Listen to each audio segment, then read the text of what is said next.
Welcome everyone to our new subject, Calculus 1 with Analytic Geometry. And we'll be creating a new playlist about this subject, and it will cover solved exercises and problems related to the different topics that we'll be covering for the whole semester.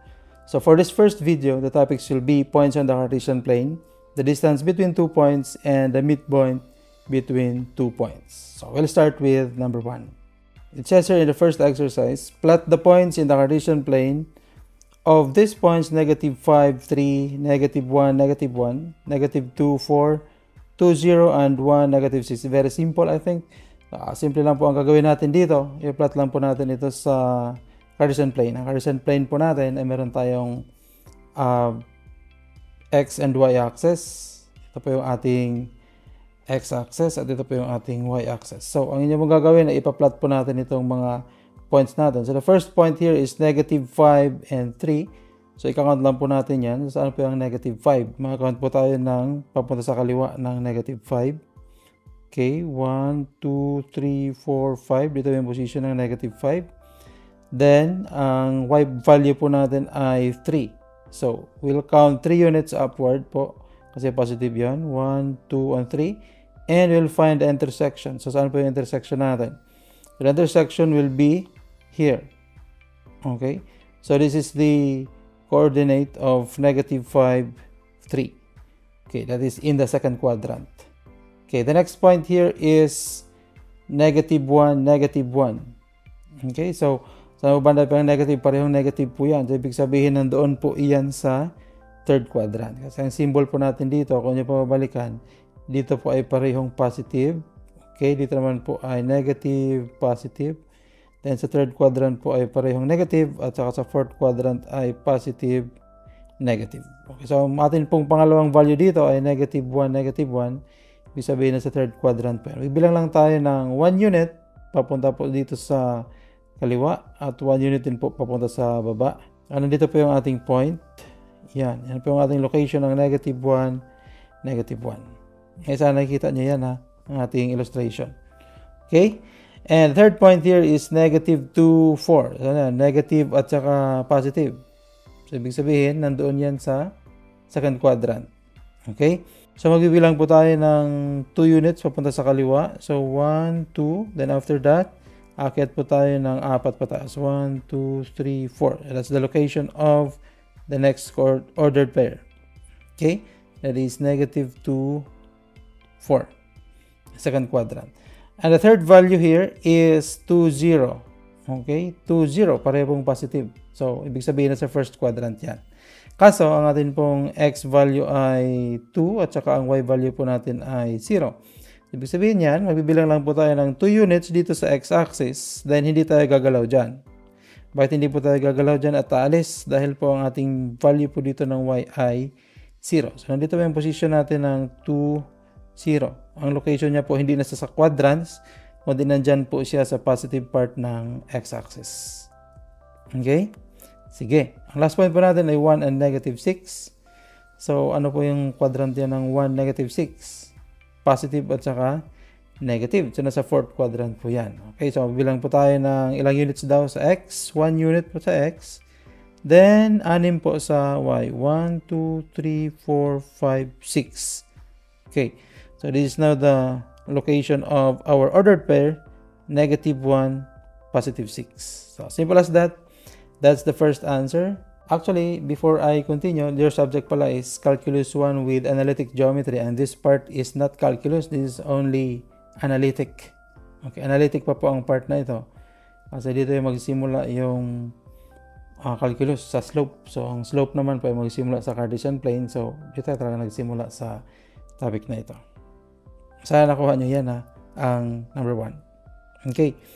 Let's proceed to number 2. Here in number 2, it says, plot the points. That's a requirement for A. Find the distance between the points. And C, find the midpoint of the line joining the points. So, tatlo po ang pinapagawa sa atin dito. So, may given po tayo dito sa number 1. Ang number 1 po natin ay 3, 1, and 5, 5. Yung first requirement po sa letter A ay i-plot ang point. So, ibig sabihin, atin muna yung ipa-plot sa Cartesian plane. So, focus tayo sa Cartesian plane muna. Anong sabi dyan? 3, 1 at saka 5, 5. So, ilolocate po natin yan. Saan po yung 3, 1? Okay, so 1, 2, 3, then upward 1. Andito po yung ating location ng 3, 1. Okay. Ano po yung ating 3, 1? Then, saan po yung 5, 5? So, our 5, 5 is how many units? 5 units sa x-axis. 1, 2, 3, 4, 5. Then, nakakita tayo ng 5 din. 1, 2, 3, 4, 5. So, this is the location of the second point. And the coordinates are 5, 5. Okay. That's the first requirement. Plot the points. Okay. So, ayan po ang ating dalawang point. So, pwede natin i-connect to ng linya kasi hanapin po natin yung distance sa letter B. Okay. So, sa letter B, sige, hanapin na po natin ang distance dito sa dalawang point na yan na 5, 5 at saka 3, 1. So, our distance formula says the distance is equal to the square root of, yan, 5 minus 3 squared plus 5 minus 1 squared. Okay, so this will be equal to the square root of 4 plus 16, or equivalent to the square root of 20, or that is equivalent to the square root of 4 times 5, okay, or equal to 2 the square root of 5 units. Okay, so that's the answer. Okay, 2 the square root of 5 units for the distance. By the way, the distance formula, if you can still remember, I will reiterate this time that the distance formula, dun po sa mga medyo nakalimutan po yung distance formula natin. Ito yung distance formula natin ay nagsasabi na ganito po yung ating formula. So, distance is equal to the square root of, okay, x sub 2 minus x sub 1 squared, okay, plus y sub 2 minus y sub 1 squared. Okay? So, let's proceed to letter C. Ang letter C po ay midpoint. So, ano po yung midpoint? So, midpoint between 2 points, ang formula po ng midpoint ay equal sa x sub 1 plus x sub 2 over 2, kasi midpoint yan, so i-divide sa 2. Y sub 2 minus y sub 1 over 2. Okay. So, this will be, ano po natin, x sub 1? 5. Okay, plus x sub 2 po natin, 3 divided by 2. Okay, and then we have 5. Y sub 2 po natin ay 5. Y sub 1 natin ay 1 over 2. Okay, so the answer is 5 plus 3 is 8. 8 divided 2 is 4. 5 plus 1 is 6. 6 divided 2 is 3. So that is the midpoint. 4, 3. That's the midpoint for the 2 points here. If you locate that, so try po natin i-locate kung nasaan po yung midpoint, gitna ng ating drawing dito. So, sa palagay na saan ang gitna? So, 4, 3. So, ito, 4, 3. So, 4 na units sa x. 1, 2, 3, 4. Then 3, 1, 2, 3. Nandito po yung ating midpoint. Sakto. Ito po yung ating midpoint. Alright. Ang midpoint po natin na may coordinates na 4, 3. So, tama po yung ating drawing sa letter A. Okay, proceed po tayo sa letter B. Sa number 2. Sa number 2, ang points po natin dito ay may halo po na fraction. So, hindi ba malito sa fraction, ha? Ang first po natin na gagawin ay ipa-plot. Okay, sige. Naka-plot. Naka-ready na po yung ating Cartesian plane dito. Mahirap itong gumawa, eh. Sige. So, yung ating points dito, 1/2 and 1. So, isusum ko po ito ng konti para makita natin ng maayos yung 1/2 and 1. Positive po ito. So, ibig sabihin, nandito po yung x-axis po natin ay 1/2 lang. Hindi nakaabot ng 1. Then, itataas po natin ng 1. So, ito po yung ating first point.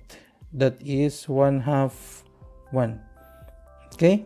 The second point is negative 3/2. Negative 3/2 po is equivalent to 1 and 1/2. Okay? Negative 1 and 1/2. So, isa at kalahati. So, mag-move tayo ng isa at kalahati sa x. So, 1 and 1/2. Okay.